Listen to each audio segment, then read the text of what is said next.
제가 최근에 일이 좀 잘 풀리고 하는 일마다 잘 되니까 마음에 오만하고 자만한 마음이 올라옵니다. 그래서 이런 자신이 너무나 부끄럽기도 하고 수행하고 마음 공부하는 마음이 금세 사라지고 자만심이 더욱더 커지는 것 같아요. 내 자신을 살펴보라 하셨고 항상 내 자신을 지켜보라고 하셨지만 그것이 참 안 됩니다. 왜 이리 겸손은 힘든 것일까요? 이렇게 질문을 해 주셨습니다. 이걸 안다는 건 대단한 거예요. 본인이 스스로를 알고 있다는 거예요. 본인이 내가 겸손하지 못하고 내가 잘난 체하고 내가 오만하고 내가 마음이 불편하다는 것을 스스로가 안다는 것은 이미 나를 지켜보고 있는 각자 깨어있는 마음으로 나를 바라보는 거예요. 옛말에 이런 말이 있습니다. 대학생들 적어볼까요? 당자 칙신이란 말이 있어요. 당자 칙신. 이게 뭐냐? 당사자 자체가 몸을 항상 지켜보고 몸을 항상 알아차리고 지켜보고 매 순간마다 살피는 걸 얘기합니다. 자신 스스로를 일깨우는 사람을 얘기해요. 뭐라고 하셨습니까? 당자 칙신이에요. 내가 나를 스스로 깨우치고 지켜보는 자, 이 자가 바로 오랫동안 자신의 삶의 괴로움에서 벗어날 수 있는 자다. 이 말도 있습니다, 여러분. 적어볼까요? 내, 여, 심, 쟁. 내, 여, 심, 쟁이란 말이 있어요. 스스로를 매 순간마다 마음을 내 안에 살피라는 거예요. 살피는 거예요. 내가 나를 스스로 깨워보고 내가 스스로 살피는 자는 결국은 유안이라고 했어요. 유안에 이른다. 유안이 뭐냐면 행복한 삶에 이른다라는 거예요. 스스로를 항상 일깨우고 깨어있는 마음으로 지켜보는 자. 그리고 두 번째, 나를 항상 살피는 자.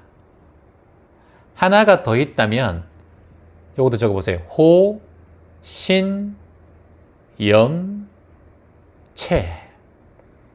내여 심쟁, 호신, 염채. 나를 반성하고 지키고 스스로를 항상 호신, 지켜보는 존재. 살펴보는 존재. 그리고 반성하는 존재.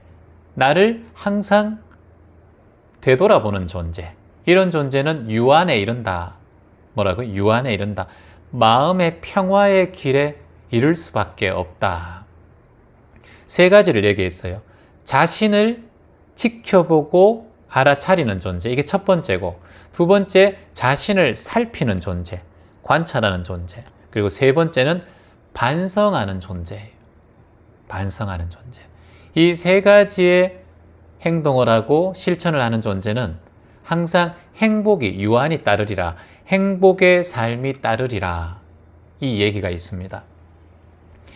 이게 왜 중요하냐면은 내가 지금 살아가는데 내가 나를 돌아볼 수 없는 존재는 발전이 없어요.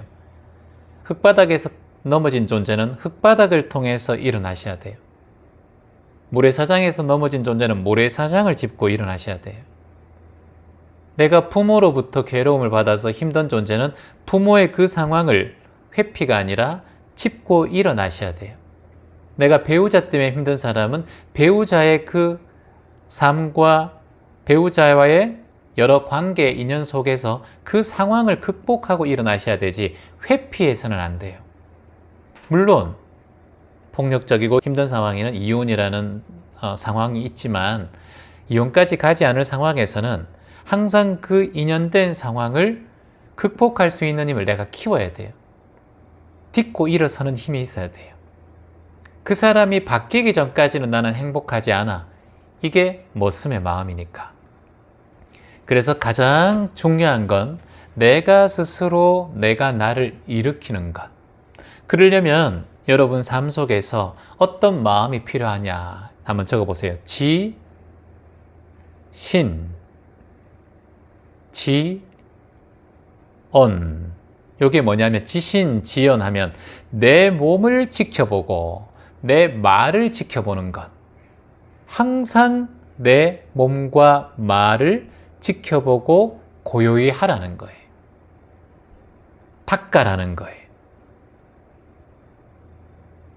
그러면 내 마음이 안정될 수 있다. 보통 내가 나를 되돌아보고 내가 나를 지켜보는 사람은 보통 겸손한 마음이 들어요. 겸손한 마음이 생기는 사람들, 겸손한 행동을 하는 사람들은 항상 주변에 많은 사람들이 그 사람을 아끼고 존중하죠. 그래서 옛말에도 스스로를 낮추어도 사람들은 더욱 높인다. 스스로 감추어도 그 사람의 덕은 찬란히 빛난다. 이렇게 말씀하셨어요. 내가 지금 나를 뽐내지 않고 스스로 조용히 낮추어도 사람은 그 사람을 더욱 높인다. 그리고 스스로 자신의 덕을 감추어도 덕은 더욱더 찬란히 나타나게 마련이다.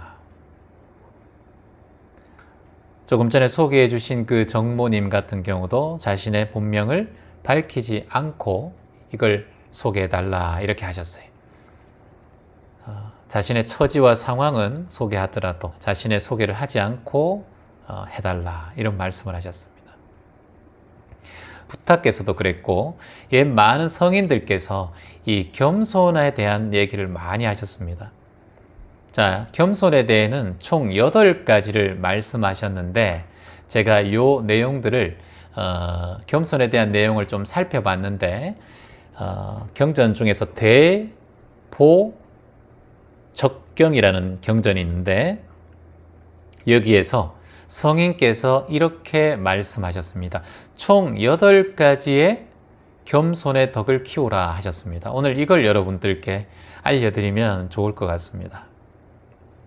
첫 번째, 언행이 어긋나지 않는 사람. 바로 언행일치죠. 자, 그리고 두 번째, 집안 어른을 존경하는 사람이라고 하셨어요. 그러니까 집안 어른뿐만 아니라 여러분 주변에 나이가 많으신 어른들, 이런 분들에 대한 존경의 마음을 가볍게 여기지 않는 마음. 그러면 그 사람은 늙어서도 본인도 존경받을 수밖에 없다라고 하셨습니다. 세 번째, 말이 부드러워 거치지 않는 사람 이렇게 하셨어요. 여기서 말하는 것은 정어, 바른말. 바른말의 반대말이 4가지가 있죠. 대학생들 많이 배웠죠. 한번 또 복습해 볼까요? 처음에 악구, 폭력적인 말, 큰 소리로 말하는 말, 악구. 두 번째, 망어, 거짓말로 사람을 속이는 말, 망어. 세 번째, 양설, 이 사람에게는 이 얘기했다가 저 사람에게는 저 얘기했다가 이간질하는 말들. 그리고 남의 얘기를 좋지 않게 하는 사람들, 양설하지 마라. 그리고 네 번째가 우리가 꼭 기억해야 되는 거 바로 기어, 쓸데없는 말. 말을 많이 하다 보면 실수하게 된다. 쓸데없는 말을 많이 하다 보면 남의 말도 하게 되고 양설하게 되기도 하고 망언하게 되기도 하고 귀하게 된다. 보통 얘기하시다가 한 시간 정도 지나면 내 얘기를 하지 않고 남의 얘기를 하는 경우가 많다라고 이렇게 얘기합니다. 여러분은 어떠신지 모르겠어요. 남의 얘기할 때 항상 좋은 얘기를 하자. 좋지 않은 얘기는 하지 말자. 이걸 철칙으로 세워두시면 좋겠습니다. 자, 사람의 존중을 받고 존경을 받는 사람. 네 번째는 자신을 낮추고 공손해서 늘 겸손한 사람입니다. 자, 다시 한번 해볼게요. 자신을 낮추고 공손하고 겸손한 뜻을 지닌 사람이라 했어요. 그런 사람은 세상에 존경을 받는다라는 거예요. 저희가 매달 이제 서울역에 가서 봉사를 하면 거기에 또 노숙인 중에서도 봉사를 열심히 하는 분들이 계세요. 저희가 물건을 150인분을 준비하면 박스가 굉장히 많잖아요. 서울역 노숙인 한두 분은 그 박스를 먼저 내려주고 노숙인들이 몰리지 않게 줄을 세우는 그런 노숙인들이 있습니다. 그런 분들은 스스로 겸손하고 그 물건을 챙기지도 않아요. 저희가 나중에 한두 개 남겨서 그분들에게 드리면 아이고 감사합니다. 그렇게 또 겸손하게 받으세요. 그런 분들은 저희가 큰 가르침을 받고 있습니다. 그런 분들은 행동 하나, 실천 하나가 우리에게 교훈이 되죠. 저희가 말씀드렸지만 출생이 사람을 평가하는 것이 아니라 그 사람의 행위가 사람을 평가한다라는 걸 꼭 기억하셔야 됩니다. 여러분이 가방끈이 짧고 길고 그런 거 중요하지 않아요. 여러분이 어떤 행동을 하고 어떤 행위를 하느냐에 따라서 평가받는 걸 꼭 잊지 않으셔야 합니다. 5번째, 질박하거나 아첨하지 않는 사람이에요. 이 사람에게 질타하는 사람, 남의 말을 좋지 않게 하고 남의 한 행동을 비난하는 사람, 그리고 음모를 꾸미는 사람, 그리고 남이 잘 되는 것을 보지 못하는 사람, 이런 사람들을 질박한다고 해요. 그리고 2번째, 아첨하는 사람. 돈 좀 많고 성공한 사람, 윗사람들에게 아첨해서 그 사람의 사랑을, 그 사람의 관심을 사게 하려고 하는 그런 행동들을 하는 사람은 존경받지 못한다. 자, 6번째 가겠습니다. 스스로를 닦아서 남의 비위를 맞추는 일이 없는 사람이라고 했어요. 내가 이 사람이 말할 때 이렇게 비위 맞추고 저 사람의 말을 비유할 때 비위 맞추고 이것이 아니라 스스로를 닦는다라고 하셨습니다. 자, 태양이 있으면 태양에 빛이 나는 게 보석이에요. 거울이 태양에 딱 비치면 반사되어서 빛이 나죠. 또한 보석과 여러분 구슬 같은 경우도 태양이 비치면 빛이 납니다. 하지만 스스로 빛나는 존재는 태양이 비치지 않아도 빛이 나게 되어 있어요. 그것은 그 사람의 마음과 성품과 생각에 의해서, 행동에 의해서 드러나는 겁니다. 그래서 오늘도 여러분들께서 스스로 빛나는 행동을 했는가, 그걸 되돌아보면 좋겠죠. 그런 게 아마 선행을 하는 일이 빛을 비추는 일이라고 생각합니다. 자, 7번째, 존경을 받는 사람은 악이 없는 사람이에요. 자, 악이 없는 사람은 거의 없습니다. 우리는 항상 악행을 저지르고 있어요. 우리는 쓰레기를 버리고, 우리는 세상의 오물을 버리고, 우리는 세상에 많은 자연을 훼손하면서 살아가고, 우리는 나도 모르게 악행을 저지르고 있고, 차를 타는 그 자체도 자연에게 오염을 하는 거고, 그러니 그 악행을 어쩔 수 없이 할 수밖에 없다면 나도 모르게 저지르는 악행 속에서 내가 하루에 한 가지라도 선행하는 일을 해야 되지 않을까. 쓰레기 하나 줍고 짧은 곳은 걸어가고 가능하면 대중교통을 이용하고 그리고 필요 없는 쓰레기를 많이 만들지 않고 가능하면 소비를 조금 줄이고 중고를 좀 사서 다시 내가 사용하는 것도 괜찮지 않을까. 이런 생각을 해보는 게 선행이라고 할 수 있겠죠. 자, 그리고 존경받는 사람의 8번째는 이렇게 한번 해봅니다. 선행을 베푸는 사람이에요. 선행을 베푸는 사람. 조금 전에 여러분들께 말씀드린 이런 행동을 하는 것.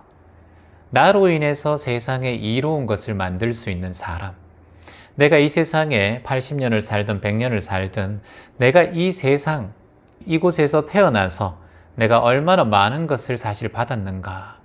공기 받았고 내가 땅에 있어서 걸을 수 있었고 자연이 있어서 산소를 마실 수 있었고 그리고 부모가 있어서 나는 태어났고 그리고 학교가 있어서 나는 공부를 했으며 글자 모르는 까막눈이 아니라 글자를 볼 수 있었고 그리고 몸이 장애인으로 태어났던 비장애인으로 태어났던 내가 지금 살아있고 대한민국이라는 곳에 태어나서 그래도 전쟁을 경험하신 분도 계시겠지만 그래도 아직까지 평화롭게 내가 살고 있고 이 모든 것이 감사한 덩어리다.